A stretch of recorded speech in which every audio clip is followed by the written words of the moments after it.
सभी को जय मसीह की। इस वीडियो में जुड़ने के लिए आपका धन्यवाद है। अगर आपने अभी तक हमारे चैनल को सब्सक्राइब नहीं किया है तो जल्दी सब्सक्राइब करें और साथ ही में बेल आइकन को भी दबाएं ताकि आप हमारे अपडेट्स और वीडियोस मिलते रहें। सुसमाचार बांटने के लिए आप हमारी मदद कर सकते हैं। इसके लिए आप फेसबुक, ट्विटर और इंस्टाग्राम पर जुड़ें। आशा है आज का संदेश आपको आशीष देगा। सभी को जय मसीह की। परमेश्वर ने थोड़ा सा अलग एक इंटरेस्टिंग वर्ड परमेश्वर ने मेरे दिल पे डाला है। इसका शीर्षक मैं आपको 2 मिनट में मैं बताऊंगी।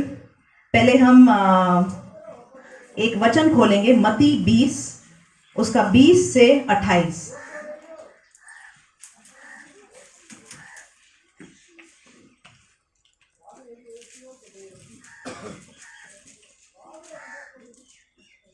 तब यहूदी के पुत्रों की माता ने अपने पुत्रों के साथ यीशु के पास आकर प्रणाम किया और उससे कुछ मांगने लगी। उसने उससे कहा, तू क्या चाहती है? वह उससे बोली, ये वचन दे कि मेरे ये 2 पुत्र तेरे राज्य में, एक तेरे दाहिने और एक तेरे बाएं बैठे। यीशु ने उत्तर दिया, तुम नहीं जानते क्या मांगते हो। जो कटोरा मैं पीने पर हूँ, क्या तुम पी सकते हो? उन्होंने उससे कहा, पी सकते हैं। उसने उनसे कहा, तुम मेरा कटोरा तो पियोगे, पर अपने दाहिने और बाएं किसी को बिठाना मेरा काम नहीं, पर जिनके लिए मेरे पिता की ओर से तैयार किया गया है उन्हीं के लिए है। ये सुनकर दसों चेलों उन दोनों भाइयों पर क्रुद्ध हुए। यीशु ने उन्हें पास बुलाकर कहा, तुम जानते हो कि अन्य जातियों के हाकिम उन पर प्रभुता करते हैं और जो बड़े हैं वह उन पर। ऐसा नहीं होगा, परंतु जो कोई तुम में बड़ा होना चाहे वह तुम्हारा सेवक बने, और जो तुम में प्रधान होना चाहे वह तुम्हारा दास बने। जैसा कि मनुष्य का पुत्र वह इसलिए नहीं आया कि उसकी सेवा टहल की जाए, परंतु इसलिए आया कि आप सेवा टहल करें और बहुतों की शुरुआती के लिए अपने प्राण दे। हाँ जी, तो इस आज के प्रचार का शीर्षक है, सबसे महान कौन? कौन सबसे महान है? प्रभु हैं, मगर बाकी उसके बाद लोगों में सबसे महान कौन? तो आज का शीर्षक है, मेरे से महान कौन या सबसे महान कौन? ये कल की बात है। मैं ये प्रचार कुछ 1 हफ्ते से ये बातें मेरे मन में चल रही थी। और कल 2 बच्चे खेल रहे, 2 बच्चे ट्यूशन जा रहे थे। एक शायद एक लड़का होगा, एक 3 साल का है, उसका बड़ा भाई 5 या 6 साल का है। तो छोटा वाला बड़ा रोता हुआ ट्यूशन जा रहा था। तो मैंने उसकी दादी से पूछा, क्या हुआ? कहता नहीं, छोटे वाले को हमने सूट पैंट पहना दिया तो वो रोने लग गया। कहता या तो मुझे भी पहनाओ, नहीं तो इनू सुट्टो। समझ में आ रहा है? तो सबसे महान कौन कहाँ से चालू होता है? छोटे से। जब हम छोटे हैं ये सोच हम में शुरू हो जाती है, या तो मेरे को उसके जैसा बनाओ, नहीं तो लेके फेंको। सबसे महान कौन? हम सब में ये सोच होती है। या तो हमारे आसपास में हम सबसे महान होना चाहते हैं, या तो क्या बोलते हैं, परमेश्वर के राज्य में सबसे महान। हमारी ये सोच होती है। हमेशा अपने आसपास भी हम जब देखते हैं, अपने पास वाले ने अच्छा सूट पहन लिया, चिढ़ने लग जाते हैं, जलन। परमेश्वर इस बात को हरे रंग से मुझे बता रहा था। अंग्रेजी में जो हरा रंग होता है वो जलन को दिखाता है, और लाल रंग गुस्से को दिखाता है। तो हरे रंग को क्या बोलते हैं? परमेश्वर ये बात मुझे उससे बताया जा रहा था।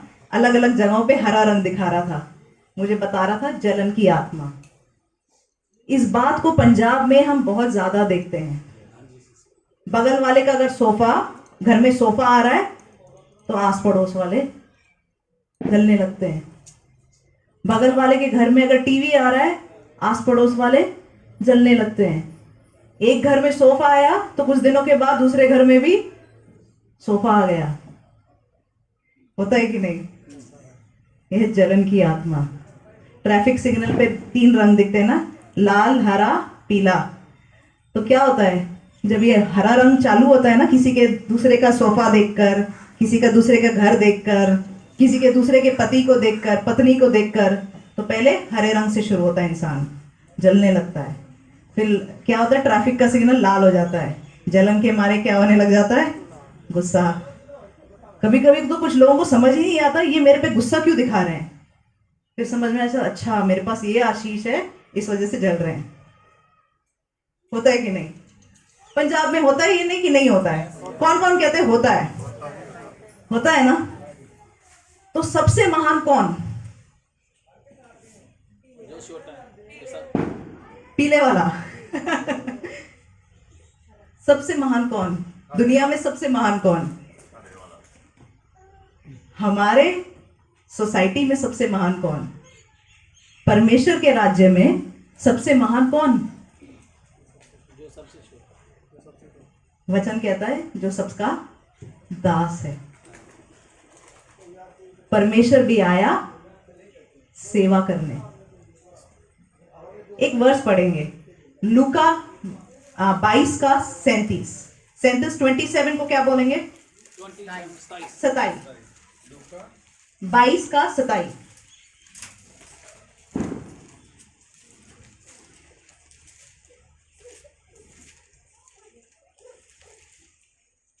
ਕਿਉਂਕਿ ਵੱਡਾ ਕੌਣ ਹੈ, ਉਹ ਜਿਹੜਾ ਖਾਣ ਨੂੰ ਬੈਠਦਾ ਹੈ ਜਾਂ ਉਹ ਜਿਹੜਾ ਟਹਿਲ ਕਰਦਾ ਹੈ? ਹਾਂ। ਭਲਾ ਉਹ ਨਹੀਂ ਜਿਹੜਾ ਖਾਣ ਨੂੰ ਬੈਠਦਾ ਹੈ, ਪਰ ਮੈਂ ਤੁਹਾਡੇ ਵਿੱਚ ਟਹਿਲੂਆਂ ਵਰਗਾ ਹਾਂ। इंटरेस्टिंग नहीं है? बड़े परिवारों में, जगहों में क्या होता है, जो बड़ी सीट पे बैठा है वो महान है। कई बार हमारे दिमाग में भी हम वो बनना चाहते हैं जो बड़े सीट पे बैठा हुआ है, सब आके सेवा करे, खाना लीजिए, खाना दे। कुछ लोग ये क्वेश्चन पूछते हैं, मैं क्या वेटर हूं? परमेश्वर क्या कहता है? मैं सेवा करने आया हूं।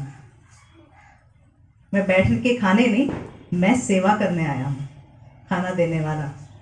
परिवारों में क्या एम होता है? बहुत बार लड़ाइयां क्यों होती हैं? तू सारे काम करेगी, मैं बैठूंगी, मेरी सेवा कर, मेरी सेवा होनी चाहिए। होता है कि नहीं? होता है कि नहीं? अरे हाँ ना बोलो। कौन कौन बोलते हैं हाँ होता है?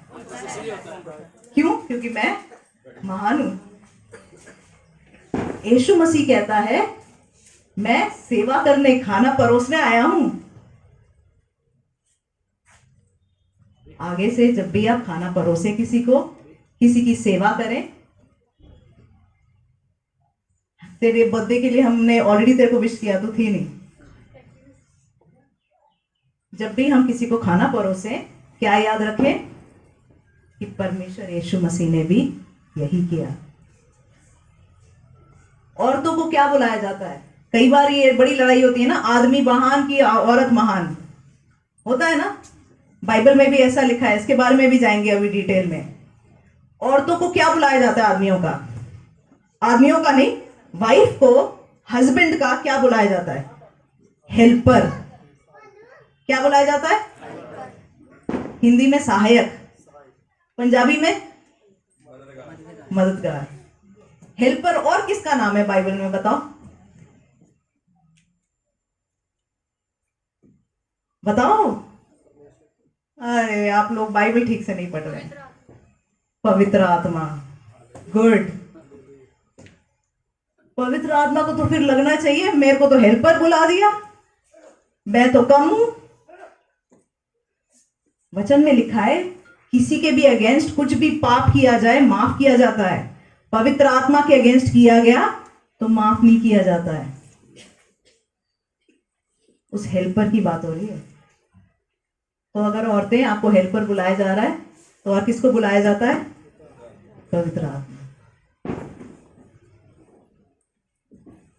महान कौन?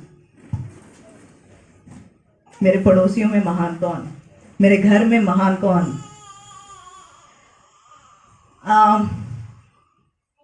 एक सपना देखा मैंने कुछ दिन पहले। मैं आपको सपने का एक भाग बताऊंगी। एक मुझे ऐसा क्या बोलते कीड़ा दिखा, ऐसे लंबा सा कीड़ा, ऐसे लंबा, ऐसे करके पूरे उस कमरे में ऐसे इतना लंबा था और एंड भी उसका ऊपर हो रहा था, तो उसकी पूंछ भी उधर ऊपर थी। और मैं देख रही थी वो कीड़ा सबसे ऊंचा है, लोग आसपास चल रहे हैं, वो कीड़ा सबसे ऊंचा है, उसका सिर। और वो कीड़ा नखरे करने लग गया कि उसकी पूंछ के साथ अच्छा व्यवहार नहीं हो रहा है, कि ना उसकी पूंछ को अच्छे से खुश नहीं किया जा रहा है। बाद में मुझे ये बात समझ में आई परमेश्वर क्या कह रहा है। ये भी एक दुष्ट आत्मा होती है।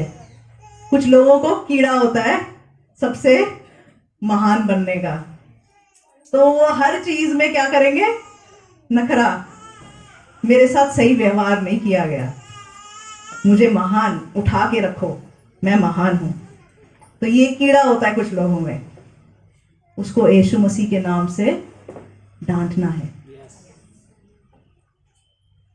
आप प्लीज इस बात को समझिए। कुछ लोगों को जिनको ये कीड़ा होता है कि मुझे सबसे महान होना है, वो ऑटोमेटिकली बड़ा एटीट्यूड में चलेंगे, रवैया। दूसरे लोग क्या करते हैं, उनको शायद जानते भी नहीं है, जी सर जी सर जी सर, क्या लाऊं मैं आपके लिए, क्या करूं क्या करूं। ना उसको जानते हैं ना पहचानते हैं, मगर खुद ही उसके नीचे आ जाते हैं। क्यों? क्योंकि सामने वाला महान बन रहा है। सामने वाला अगर दीन बने, चाहे वो हमारे माँ बाप क्यों ना हो, हम उनके साथ सही से बर्ताव नहीं करते हैं। क्यों? हमारा दिमाग ऐसा है, बना ऐसा है। वचन मगर ऐसा कहता है, यीशु मसीह ने जब अपने चेलों के पांव धोए, कहा तुम मुझे स्वामी बुलाते हो, सही कहते हो। मतलब मुझे तुम्हारे पांव धोने दो, मगर तुम मुझे सामने से आदर दो। हमें ये बात समझनी है। इसको रोल बोलते हैं। आगे पढ़ेंगे।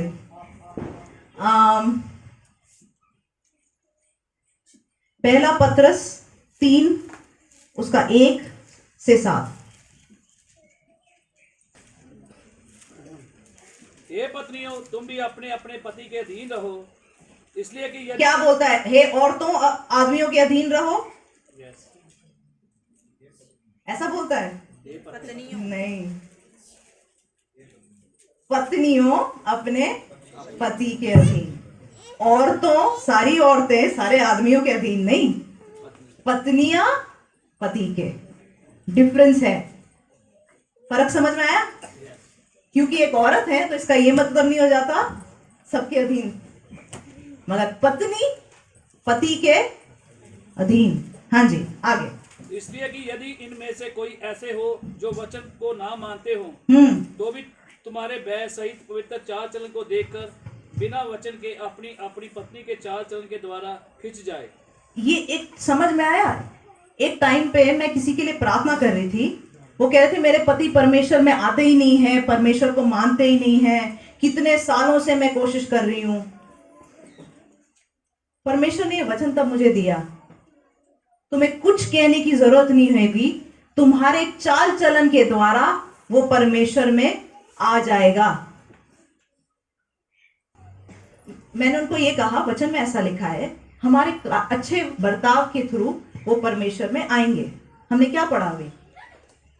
तो भी मगर कई बार नहीं, एक मिनट ब्रदर, कई बार हम क्या करते हैं, जब तक वो परमेश्वर में नहीं आएगा, जब तक वो नहीं सुधर जाएगा, मैं नहीं सुधरती, मैं क्यों मानूं ना।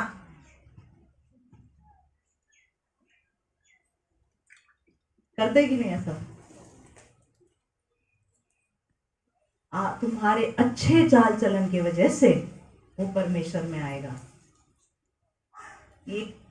एक परमेश्वर ने चाबी दी है जिससे पति परमेश्वर में आएगा। हम क्या सोचते हैं, जब तक वो नहीं सुधरता मैं चुप नहीं बैठने वाली।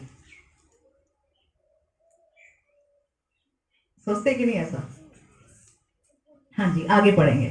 तुम्हारा श्रृंगार दिखावटी ना हो, अर्थात बाल गूंदना और सोने के गहने या बाती बाती के कपड़े पहनना, वरन तुम्हारा छिपा हुआ और गुप्त मनुष्यत्व, नरमता और मन की दीनता, की अविनाशी सजावट से सुजित रहे। तो ये कहने सिर्फ हम कई बार ना बाइबल को सिर्फ कहने वाली बातें बोलते हैं। आदमी तो तभी पटेगा, बाल बड़े अच्छे बना लो, अच्छे से सुंदर बना लो, तभी पटेगा। सच में अगर परमेश्वर द्वारा शादी चाहिए, बाइबल ऐसा कहता है, बालों को ज्यादा, ये बालों के बारे में, श्रृंगार के बारे में बता रहा है। परमेश्वर ने औरतों को इस तरीके से बनाया है कि सुंदर बनाया है। हमारा काम है सुंदर लगना, मगर वचन कहता है उससे ज्यादा नहीं, कि मतलब वही दिख रहा है बस तुम्हारे अंदर की सुंदरता के द्वारा। जेंटल क्वाइट स्पिरिट, तुम्हारी अंदर की सुंदरता कैसी है, वो ज्यादा अहमियत वाली है।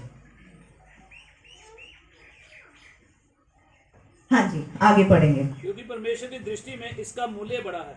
परमेश्वर की दृष्टि में इसका मूल्य बड़ा है।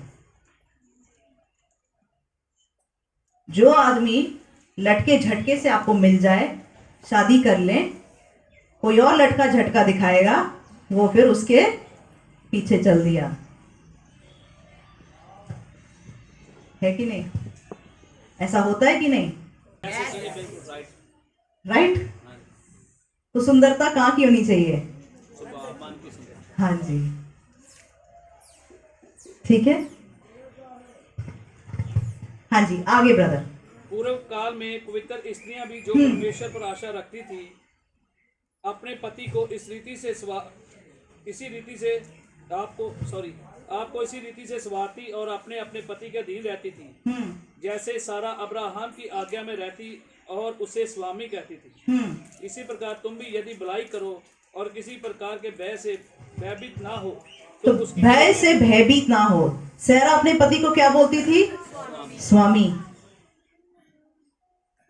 वचन क्या कहता है?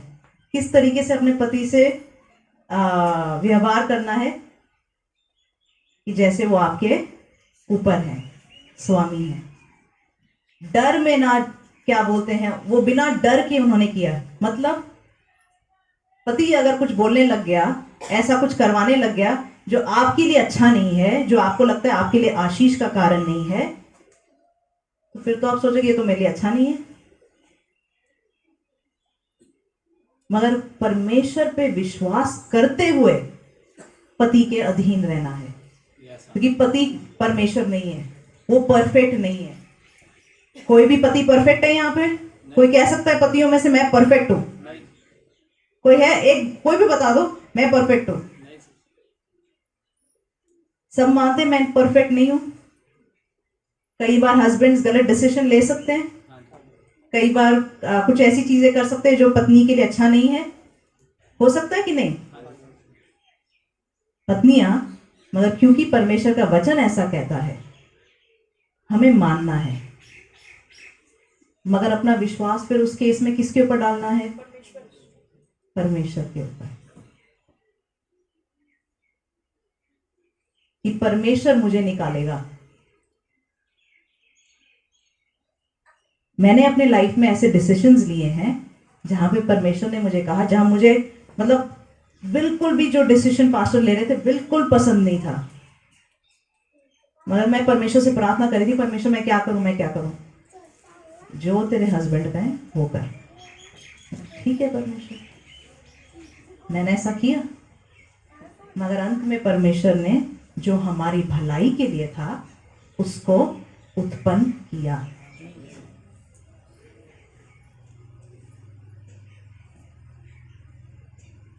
परमेश्वर को ओबे करेंगे, परमेश्वर का कहना मानेंगे, तो वो आशीष में ही बनता है। ठीक है, हाँ जी, आगे पढ़ेंगे। तो उसकी बेटियां ठहरोगी। वैसे ही हे पतियों, तुम भी बुद्धिमानी से पत्नियों के साथ जीवन निर्वाह करो और स्त्री को निर्बल पात्र जानकर उसका आदर करो, ये समझकर कि हम दोनों जीवन के वरदान के वारिस हैं, जिससे तुम्हारी प्रार्थनाएं रुक ना जाए। एक डेंजरस बात पता चली? क्यों प्रार्थनाएं रुक जाती हैं? क्यों कई बार, एक बार किसी ने मेरे से ये पूछा था, मेरी प्रार्थना ही परमेश्वर सुन नहीं रहा, तब परमेश्वर ने मुझे ये वर्ष दिया था, वो अपनी बीवी के साथ कैसा व्यवहार करता है वो पूछो। तो अगर किसी के दिमाग में परमेश्वर ने अभी बात करी कि ये तुम्हारे लिए जवाब है, तो ये बात समझ जाओ, हालेलुया। परमेश्वर ने आपको अपनी बीवी के ऊपर ठहराया है, मगर उसके साथ अच्छा व्यवहार नहीं करेंगे तो क्या होता है? क्या होता है? प्रार्थना रुक जाती है। प्रार्थनाएं सुनी नहीं जाती हैं।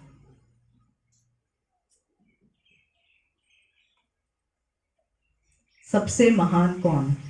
एक बार पास्टर कुछ दिन पहले किसी से बात कर रहे थे और किसी चीज के बारे में किसी की काउंसलिंग कर रहे थे, तो वो कह रहे थे परमेश्वर ने ये अपॉर्चुनिटी दी है आदमियों को कि वो वाइफ को लीड करे। हम इसको एक अपॉर्चुनिटी की तरह देखें। परमेश्वर ने हस्बैंड्स को ये अपॉर्चुनिटी दी है। किसी नौकरी पे जब लगाते हैं, एक अपॉर्चुनिटी देते हैं, चेक करते हैं कैसा काम करता है, तो ये अपॉर्चुनिटी दी है परमेश्वर ने। और भी इंटरेस्टिंग वर्ड्स हैं। आज आप सारे ऐसे लग रहे हैं कि मैं ये क्या बोल रही हूँ। कुछ सीख रहे हैं आज? नहीं सीख रहे हैं? सीख रहे हैं? यस। ओके, चलो गुड।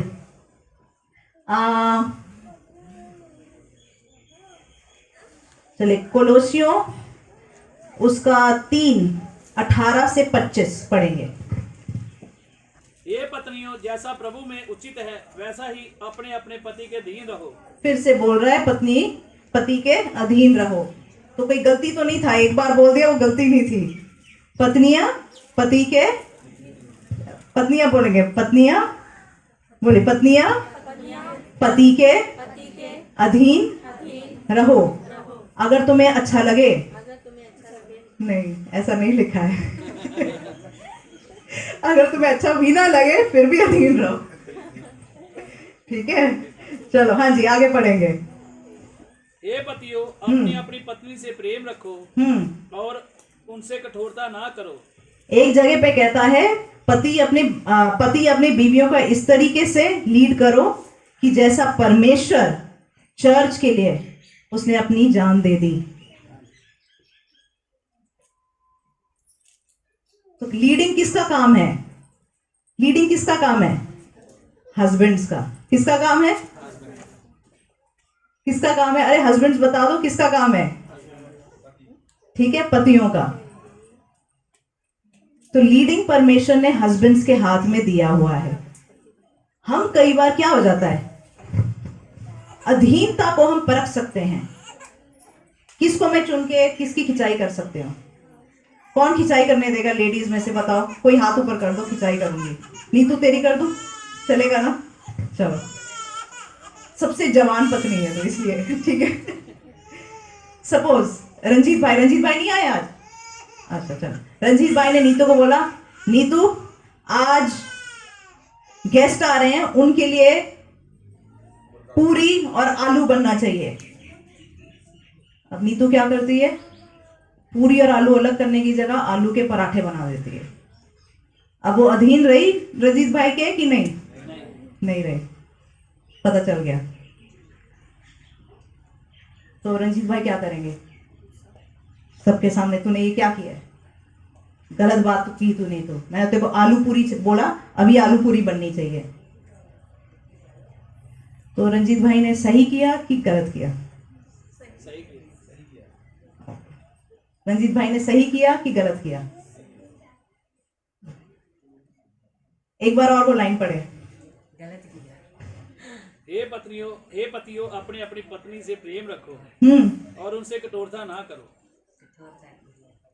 तो क्या गलती की रंजीत भाई ने? कठोरता से। बाद में बोल सकते थे, गेस्ट चले जाएंगे, मैंने तो तेरे को आलू पूरी बोली थी, तूने ये क्यों बनाया? समझ में आया?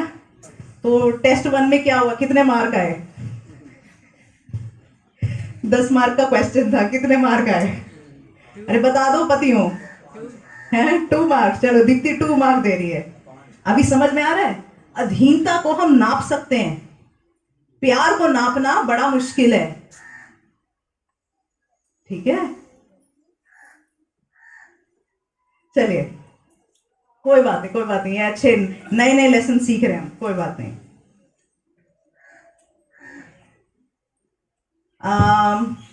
हाँ जी, आगे पढ़िए ब्रदर। ये बालकों, सब बातों में अपने अपने माता पिता की आज्ञा का पालन करो, क्योंकि प्रभु इससे प्रसन्न होता है। परमेश्वर प्रसन्न है जब बच्चे अपने माँ बाप का आज्ञाओं का पालन करते हैं। हमें अपने पेरेंट्स का रिस्पेक्ट करना है, आदर। जहां पर भी आदर का माहौल है वहां पे परमेश्वर की उपस्थिति है।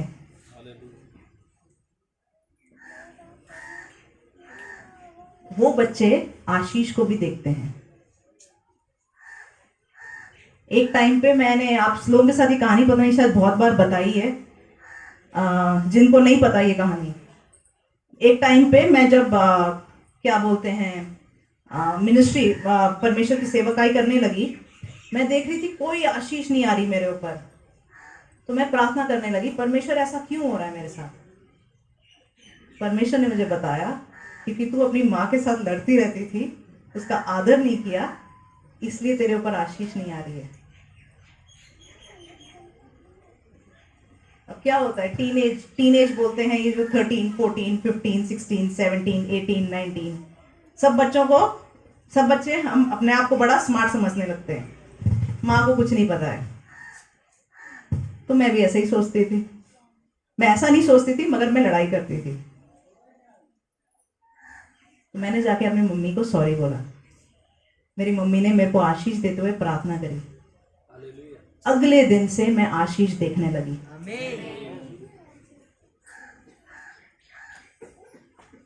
सही बात है कि नहीं? बच्चे कहाँ हैं? सारे बच्चे, थोड़े से बच्चे हैं, और भी सब बाकी के भी बच्चे ही हैं, हम बड़े भी हैं, हमारे माँ बाप हैं अभी भी। हमने पिछले हफ्ते क्या पढ़ा था? जो अपने परिवारों वालों को दुखी करता है उसको कुछ नहीं मिलता है।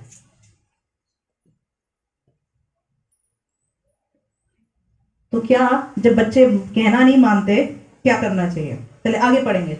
ये बच्चे वालों, अपने बालकों को तंग ना करो, ना होगी उनका सांस टूट जाए। हाँ, तो क्या हो जाता है, कई बार हम माँ बाप होने के नाते क्या करते हैं? तूने बात नहीं मानी, तूने बात नहीं मानी, मारते रहो। क्यों? क्योंकि गुस्सा आ रहा है, बात नहीं मान रहा, बात नहीं मान रही, मारते रहो बच्चे को। क्या होता है? सामने से बच्चा बदलता है, कई बार बदलता है। हाँ, बाइबल में लिखा है छड़ी चलाओ, छड़ी छोड़ दी तो बच्चे को तुम खराब कर रहे हो। मगर छड़ी कितनी चलानी चाहिए? अब ये भी क्वेश्चन तो है। क्या हो जाता है, हम कई बार क्या होता है, हमें बस एक वर्ष पता होता है, छड़ी चलाओ। तो जहां अपना बच्चा दिखा, तूने आज पढ़ाई नहीं करी, सब आप सबको यहाँ पे आज सबको छड़ी पड़ी है आज तक माँ बाप से। चप्पल, छित्तर पड़ी है ना, छित्तर भी पड़े हैं, सब कुछ पड़े हैं, है कि नहीं? हाँ, क्या काफी बार। हाँ,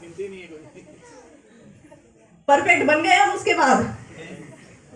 बताओ, परफेक्ट बने? लगता है लेडीज को नहीं पड़े, छित्तर छड़ी कुछ नहीं पड़ी। हाँ, पड़े है ना? हाँ, मगर बाइबल में ऐसा लिखा है, एक बार और पढ़ेंगे अभी भाई। ये बच्चे वालों, अपने बालकों को तंग ना करो, ना हो कि उनका सांस टूट जाए। बच्चों को सुधारने का एक ही तरीका नहीं होता है। छड़ी मारना बड़ा आसान होता है, छित्तर मिल गया, पैरों पे ही था, उठा के मार दिया, बड़ा आसान है। मगर बच्चों को इतना भी नहीं करना है कि उनका साहस टूट जाए। कई बार बच्चों के क्या हो जाता है, कुछ बच्चे क्या होते हैं, वो फिर आप गुस्सा दिखाओगे, सामने से उनका भी ऐसा ही पर्सनैलिटी बनता है, बात नहीं मानते, वो भी गुस्से वाले जाते हैं। या कुछ बच्चों के साथ क्या होता है, उनको मारो, वो बच्चा दब सा जाता है, ये आपके अगेंस्ट उसके दिल में कड़वाहट हो जाती है। सच बात बोल रही हूँ, नहीं बोल रही हूँ? परमेश्वर से स्ट्रैटेजी मांगना है। वचन में परमेश्वर ने ये सैमसन जिसको बोलते हैं, उसके माँ बाप को बोला था, इसको कैसे बड़ा करना है मैं तुझे बताऊंगा। हर बच्चा, उसकी पर्सनैलिटी अलग होती है। हर बच्चे की जो गलती है उसका जो हल है छित्तर या डंडा नहीं है। प्रार्थना करते हुए परमेश्वर से स्ट्रैटेजी मांगनी है, उसके लिए प्रार्थना करनी है, परमेश्वर से पूछना है क्या करना चाहिए, और फिर उस चीज को आजमाना है। डंडे मारना बड़ा आसान है, चित्तर मारना बड़े आसान है।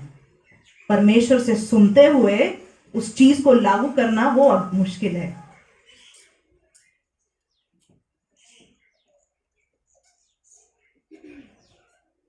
इसलिए ये जो पन्ना का दूसरा तरफ ये बोलता है, इतना भी ना करो कि तुम्हारे बच्चे हार मान ले।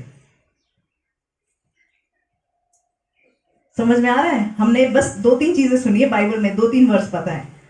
पत्नी है पति के अधीन, बच्चों को डंडा मारो, तो बस उतना ही चल रहा है हमारे घरों में। मगर क्यों चीजें सही नहीं हो रही? क्योंकि और भी चीजें लिखी हैं, तो मैं उनको कवर कर रही हूँ। ठीक है, हाँ जी, आगे पढ़िए ब्रदर। ये सेवको जो शरीर के अनुसार तुम्हारे स्वामी हैं, हम्म सब बातों में उनकी आज्ञा का पालन करो, मनुष्य को प्रसन्न करने के समान दिखाने के लिए नहीं, परंतु मन की सिधाई और परमेश्वर के भय से। ये हाँ, यहाँ पे समझो, यहाँ पे क्या बोलते हैं, एक बार और पढ़िए, हिंदी में इसको क्या बोलते हैं, एक बार और पढ़िए। ये सेवको जो शरीर के अनुसार तुम्हारे स्वामी हैं, सब बातों में उनकी आज्ञा का पालन सेवक और स्वामी, आपको पता है बहुत इंडिया में बोल रहे कि नौकरियां नहीं हैं, मगर आप बहुत लोगों से मिलो, आपको पता चलेगा नौकरियां हैं, मगर सही से काम करने वाले नहीं हैं। कौन कौन मिला ऐसे लोगों से कि नौकरी देने के लिए लोग हैं, नौकरी मिलने के लिए जगहें हैं? बताइए, हाथ ऊपर कीजिए। 2 लोग। आपको पता है काम करने के लिए बतेरा काम है, बहुत काम है। प्रॉब्लम क्या है? हम इस चीज को नहीं समझते हैं, काम करना कैसे काम किया जाता है। जब देखिए ये जो हमने जेजेबेल का प्रीचिंग सुना, हमने उसमें ये समझा कोई बिना बात के आपकी जिंदगी किसी को चलानी नहीं चाहिए, इस बात को हमने समझा। मगर आप इस बात को भी समझना है, यहां पे क्या लिखा है, एक बार और पढ़िए। ये सेवको जो शरीर के अनुसार तुम्हारे स्वामी हैं, सब बातों में उनकी आज्ञा का पालन करो। तो ये ऐसा बोलता है, हमको कई बार सिर्फ एक तरफ का पता है, तो जिनके लिए हम काम कर रहे हैं, हम सोचते हैं मेरे को तो इसकी बात नहीं माननी। पहला सोच क्या है? मैं बॉस कैसे बनूं।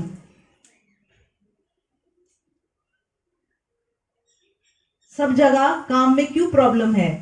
अगर सपोज हम किसी के लिए काम कर रहे हैं, सपोज कोई भी काम का एग्जांपल दीजिए मुझे। किसका? पीएन का। सपोज स्कूल में पीएन का काम कर रहे हैं, सपोज प्रिंसिपल बोले छुट्टी करनी है 2:30 बजे।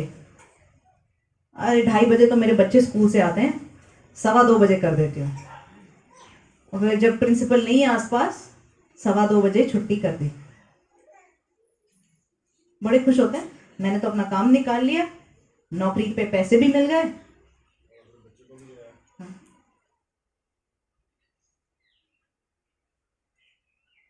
वचन में ऐसा लिखा है, अगर हम किसी के यहाँ पे नौकरी कर रहे हैं, वो जैसा बोलते हैं वैसा काम करना है, वचन ऐसा कहता है। मगर सोच कैसी है? क्योंकि हमको शुरुआत से क्या होता है, हर कोई बचपन से ये कोशिश करता है कि मैं यहाँ की हीरो या हीरोइन बनूं। तो हमारा एम क्या होता है, जब हम काम पे भी जाते हैं, मुझे हीरो या हीरोइन होना चाहिए, अधीन नहीं रहना। हमको ये बात बड़े क्लियरली पता होना चाहिए कि हमें किसके अधीन रहना है और किसके अधीन नहीं रहना। मैं ये नहीं बोल रही हर कोई जो आपको चलाना चाहे उसको चलाने दो। कई बार हम कुछ लोगों को ना ज्यादा महान समझते हैं। अच्छा, जैसे अगर सपोज एग्जाम्पल कहीं पे हम गए, वहां पे एक आदमी आया, बड़ा अमीर आदमी है। वो बोलता है थॉमस जूते निकाल। हाँ जी निकाल। और थॉमस ने ये नहीं सोचा कौन है ये, तू मुझे क्यों बोल रहा है, मैं तेरी बात क्यों मानूं, ये तो महान लग रहा है, कोई महान आदमी होगा, इसकी बात मान लेता हूं।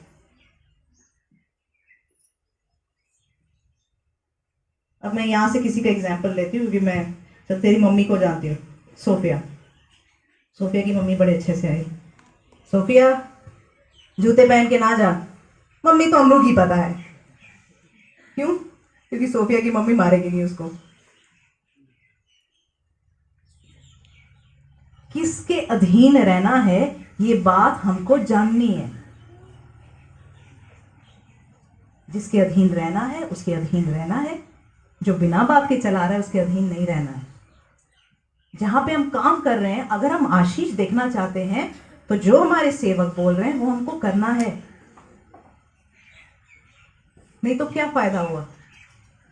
हम भी आशीष को इसलिए नहीं देखते हैं। आइए अगला लाइन पढ़ेंगे। मनुष्य को प्रसन्न करने वालों के सिमान हम्म दिखाने के लिए नहीं, परंतु मन की सिधाई और परमेश्वर के भय से हम्म जो कुछ तुम करते हो तन मन से करो।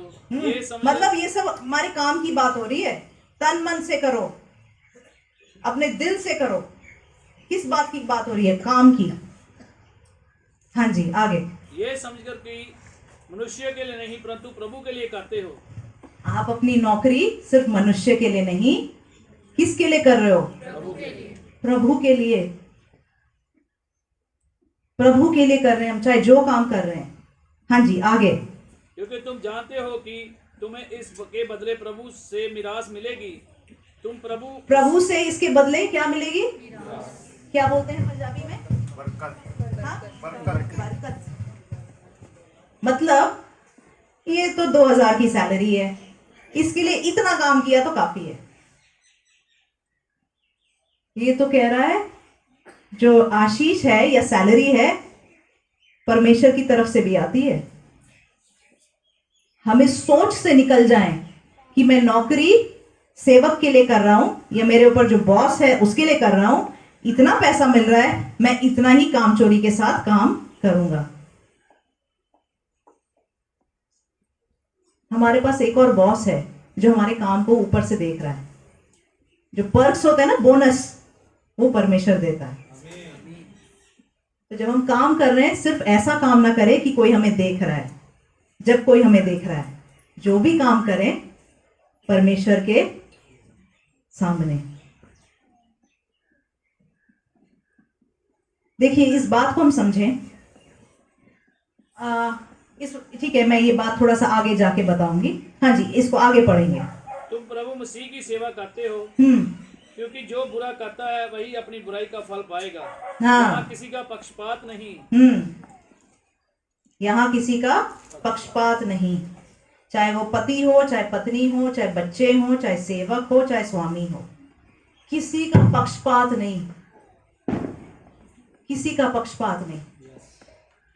परमेश्वर सबको एक ही चीज से नापता है। हाँ जी, इस 4 का 1 भी पढ़ेंगे। हे स्वामियों, अपने अपने दासों के साथ न्याय और ठीक ठीक व्यवहार करो, ये समझकर कि स्वर्ग में भी तुम्हारा एक स्वामी है। तो जिनके नीचे आपके पास लोग हैं जो आपके नीचे काम कर रहे हैं, उनके साथ भी कैसा व्यवहार करना है? ठीक ठीक। क्यों? क्योंकि आपके ऊपर भी एक स्वामी है। जैसा तुम बोओगे वैसा तुम काटोगे। ये बात समझ में आ रही है थोड़ी सी?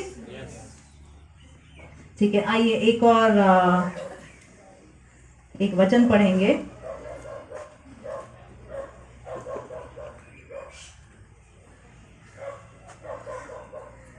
गलातियों 3 उसका 27 से 28। थोड़ा सा जो मैं बता रही हूँ उससे आपको थोड़ा समझ में आया? कौन महान है, आदमी है कि औरत? हाँ, अरे बता दो। औरत। बच्चे कि पेरेंट्स?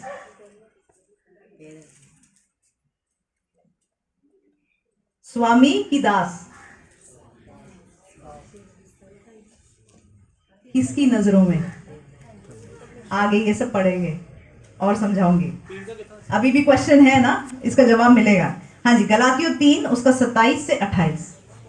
क्यों जो तुसा जिन्नियां ने मसीह विच बपतिस्मा लिया, मसीह ਨੂੰ ਪਹਿਨ ਲਿਆ, ਨਾ ਯਹੂਦੀ ਨਾ ਯੂਨਾਨੀ ਨਾ ਗੁਲਾਮ ਨਾ ਆਜ਼ਾਦ ਨਾ ਨਰ ਨਾ ਨਾਰੀ ਹੋ ਸਕਦਾ ਹੈ, ਕਿਉਂ ਜੋ ਤੁਸੀਂ ਸਭੇ ਮਸੀਹ ਯीशु ਵਿੱਚ ਇੱਕੋ ਹੀ ਹੋ। कौन महान है?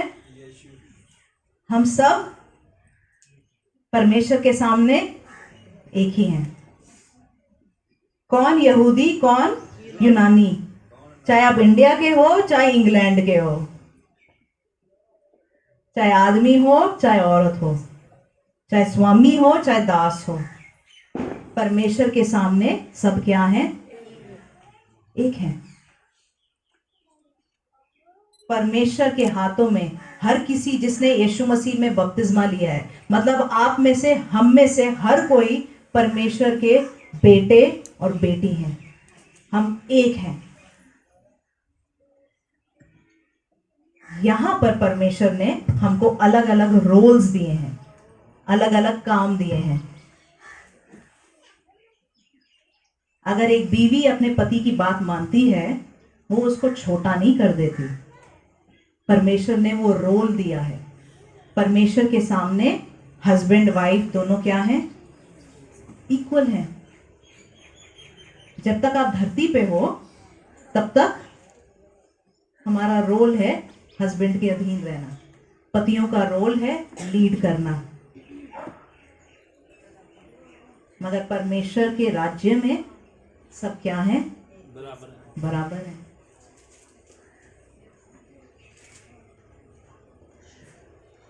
क्या हर कोई सबसे महान बन सकता है? कई बार ये जो कॉम्प्लेक्स होते हैं ना लोगों को, कॉम्प्लेक्सेस, एक होता है सुपीरियोरिटी कॉम्प्लेक्स, एक होता है इंफीरियोरिटी कॉम्प्लेक्स। सुना है ये? किसने सुना है? हाथ ऊपर कर दीजिए। चलो, नहीं सुना। सुपीरियोरिटी कॉम्प्लेक्स होता है, वो हर चीज में सोचता है मैं सब लोगों से महान हूं, हर बात में मैं महान हूं। इंफीरियोरिटी कॉम्प्लेक्स होता है इंफीरियर, मैं सब लोगों से छोटा हूं। कुछ लोग देखा है एक कमरे में घुसते हैं, ऑटोमेटिकली वो अपने आप को सबसे कम समझते हैं। जो सबसे कम दर्जे का काम है या कम दर्जे वाली जगह है उसको ले लेते हैं। ऐसे लोग देखें? कुछ लोग जब एक कमरे में घुसते हैं ऑटोमेटिकली जो सबसे ऊपर वाली जगह है उसको ले लेते हैं और सभी के साथ सबसे महान बिहेव करते हैं। देखा है? जो सबसे नीचे वाली जगह ले लेते हैं ऑटोमेटिकली, उनको कुछ बोला नहीं जाता, वो अपने आप को खुद ही दूसरे लोगों से छोटा समझने लगता है। उसको बोलते हैं इंफीरियोरिटी कॉम्प्लेक्स। चाहे आप अगर किसी को इंफीरियोरिटी कॉम्प्लेक्स है, उसको सबसे बड़ा काम भी दे दो ना, उसको लगेगा वो सबसे छोटा काम ही है, या कोई ऐसी बात है क्यों उसको सबसे बड़ा काम दिया है, वो तो छोटा ही है। जिसको सुपीरियोरिटी कॉम्प्लेक्स होता है उसको छोटे से छोटा काम दे दो ना, वो फुल तरीके के साथ ही करेगा, क्योंकि वो हर चीज में अपने आप को महान समझता है।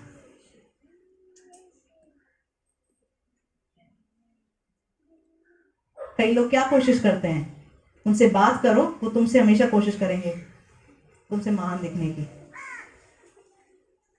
कई बार ये चीजें हमारे साथ बचपन से की जाती हैं। बचपन से ऐसा स्वभाव, कई बार पेरेंट्स अगर अपने बच्चों के साथ ऐसा स्वभाव करें या अगल बगल के बच्चे ऐसा स्वभाव करें। एक बात समझिए, यहां पे लिखा है सभी एक हैं, चाहे वो इंग्लैंड का हो चाहे इंडिया का हो, चाहे वो गोरा है चाहे काला है। चाहे लंबा है, चाहे नाटा है, चाहे मोटा है, चाहे पतला है। मगर क्या हम कर देते हैं, कई बार जो बच्चे थोड़े से सांवले होते हैं, रंग के काले होते हैं, शुरुआत से ही उनके साथ वो जो काली वाली है,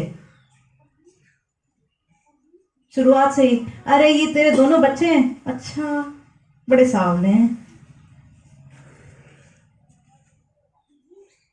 क्यों भाई, क्यों ऐसा करते हैं? तो बच्चा क्या होता है, शुरुआत से ही अपने आप को क्या समझने लगता है, मैं तो सब लोगों से कम ही हूं। या ये पंजाब में खासकर होता है कि मतलब बच्चों को उनके जो लुक्स है ना उसके अकॉर्डिंग बोला जाता है, ये तो बड़ा सुंदर है, अरे कितना सुंदर है। अगर सुंदर नहीं है तो पता नहीं उसको, पता नहीं क्या हो गया हो। तो मतलब शुरुआत से ही जो बच्चा गोरा पैदा हुआ, चाहे उसने कुछ नहीं किया, वो दुनिया का सबसे महान बच्चा हो गया। या अगर लड़का पैदा हो गया, वो कुछ नहीं किया, वो दुनिया का सबसे महान बच्चा है। क्यों? हम भेदभाव कर रहे हैं कि नहीं? हम अपने घरों में भेदभाव कर रहे हैं कि नहीं?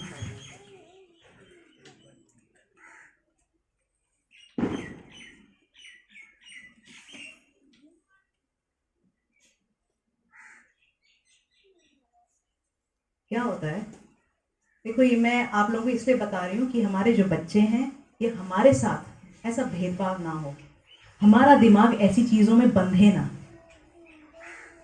कुछ रिश्तेदार को क्या शौक है, हम तो तेरे से महान हैं, देख ले हमारे पास बड़ा घर है, तेरे से बड़ी गाड़ी है, तुम लोग तो कम दर्जे के।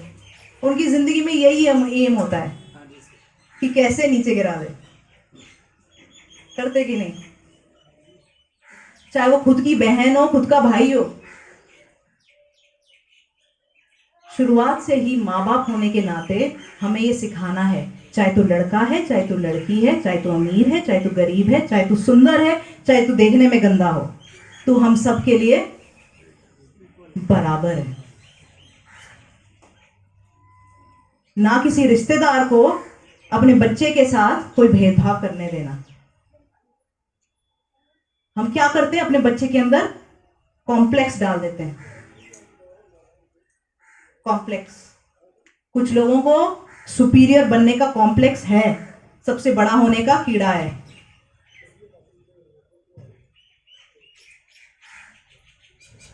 वो उनको बड़ा नहीं बना देता।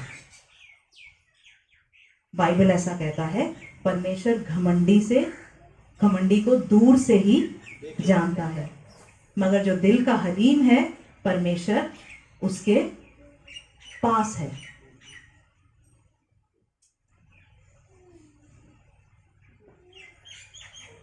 ठीक है, थोड़ा सा समझ में आया? तो कौन महान है? सबसे महान कौन? सबसे महान कौन? हाँ? और हम लोगों के बीच में सबसे महान कौन? हाँ? जो सबसे छोटा है, दास है।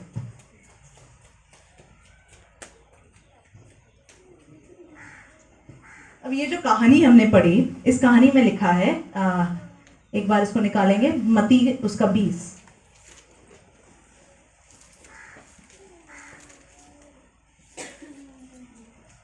ज़ेबदी के पुत्रों की माता, अच्छा मैं ये नाम देखना चाह रही थी। ज़ेबदी के पुत्रों की माता यीशु मसीह के पास आई कि एक को अपने राइट हैंड साइड पे बिठाना, एक को अपने लेफ्ट हैंड साइड पे बिठाना। मतलब मेरे बेटे सबसे, राज्य में सबसे महान हो। देखो ये बात मैंने आपको समझाई कि परमेश्वर के नजरों में हम सब इक्वल हैं। परमेश्वर कोई भेदभाव नहीं करता। कई बार मगर हम मिनिस्ट्रीज को लेके भेदभाव करते हैं। बड़ी मिनिस्ट्री में ऐसा होता है, छोटी मिनिस्ट्री में ऐसा नहीं होता है। करते कि नहीं हो?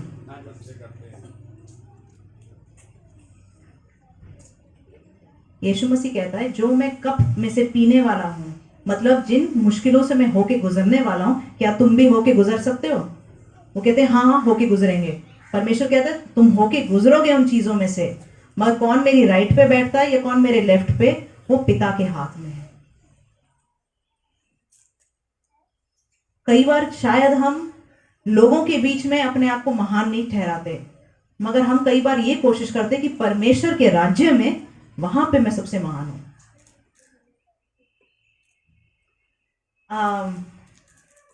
हम एक जगह पे एक सोसाइटी में रहते थे। सोसाइटी मतलब जिसमें वो जो अपार्टमेंट, बड़ी सारे घर होते हैं, अपार्टमेंट्स होते हैं, सोसाइटी में रहते थे। वहां पे क्या शौक था, सोसाइटी का प्रेसिडेंट बनना है, ताकि सब लोग आके वहां पे पूछे। मैं सोची ये तो बड़ा अजीब है, मतलब यहाँ तो हमको पता ही नहीं है कौन रह रहा है कौन नहीं रह रहा, मगर यहाँ सोसाइटी का प्रेसिडेंट बनना है। देश का प्रेसिडेंट नहीं बन पाए, सोसाइटी का ही बन जाते हैं। क्यों? क्योंकि हम इस ताक में रहते हैं कहीं तो मैं सबसे महान बन जाऊं।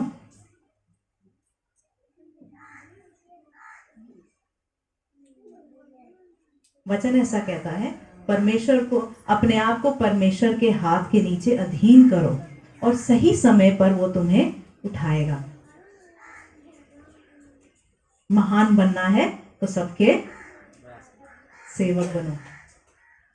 तो अगर आप लीड भी कर रहे हैं, चाहे आप पास्टर हो, चाहे आप पति हो, चाहे आप किसी भी तरह माँ बाप हो, लीडर हो, किस भावना से करनी है? सेवा की भावना से। और बिना बात के कोई आपको कॉम्प्लेक्स ना दे, इस बात का भी ध्यान रखना है।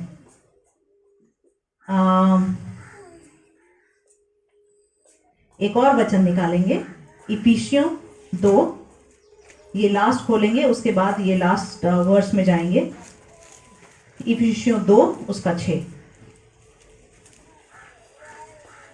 ਅਤੇ ਉਹਨੇ ਸਾਨੂੰ ਉਹਦੇ ਨਾਲ ਉਠਾਇਆ ਔਰ ਸਾਨੂੰ ਮਸੀਹ ਯਿਸੂ ਵਿੱਚ ਸਵਰਗੀ ਥਾਵਾਂ ਉੱਤੇ ਉਸ ਦੇ ਨਾਲ ਬਿਠਾਇਆ। किसने हमको उठाया? किसने हमको उठाया सोफिया? ਮਸੀਹ हाँ, यीशु मसीह ने। परमेश्वर ने हमको उठाया और यीशु मसीह के साथ स्वर्ग की थावा, क्या बोलते हैं, थावा, ਥਾਵਾਂ ਉੱਤੇ ਉਸ ਦੇ ਨਾਲ ਬਿਠਾਇਆ। उस दे नाल बिठाया। आप समझ रहे हैं? परमेश्वर ने हमको उठा के अपने बेटे यीशु मसीह के साथ बिठाया है। कई बार कुछ लोग इतने महान बनते हैं, वो आपको अपने बगल में बैठने नहीं देते। मेरे सामने तू खड़ी रह या मेरे नीचे बैठ, इससे ज्यादा क्या चाहिए हमको? तो सबसे महान कौन? हम सब जो यीशु मसीह में विश्वास करते हैं, हम सब को परमेश्वर ने यीशु मसीह के साथ स्वर्गीय थावा च बिठा के रखा है। हम सबको हमारी ये हैसियत है, हम परमेश्वर के बेटे और बेटी हैं। चाहे इस दुनिया में हम सबसे छोटा काम क्यों ना कर लें, चाहे इस दुनिया में हमारा पद सबसे छोटा क्यों ना हो, मगर यीशु मसीह ने, परमेश्वर ने हमें यीशु मसीह के साथ स्वर्गीय स्पिरिचुअल रेल्स में बिठा के रखा है। तो ये जो कॉम्प्लेक्स है ना, सुपीरियरिटी, इंफीरियरिटी, इसको निकाल के फेंकना है। जो परमेश्वर हमको आगे बढ़ाना चाहता है, उन चीजों को हमको रोकने नहीं देना है। हमारा जो स्थान है परमेश्वर के साथ स्वर्गीय स्थानों में है। शैतान ने भी क्या किया था? अपने आप को परमेश्वर जितना महान बनाना चाह रहा था, उसको भी सुपीरियरिटी कॉम्प्लेक्स था। परमेश्वर ने उसको बाकी सारे जो उसके साथ जो स्वर्गदूत थे उनके साथ नीचे फेंक दिया। मगर परमेश्वर ने हम सबको अपने बेटे और बेटी बुलाए। शैतान भी परमेश्वर के सामने बैठ नहीं सकता है, हम बैठ सकते हैं। ये हमारी हैसियत है। आमीन।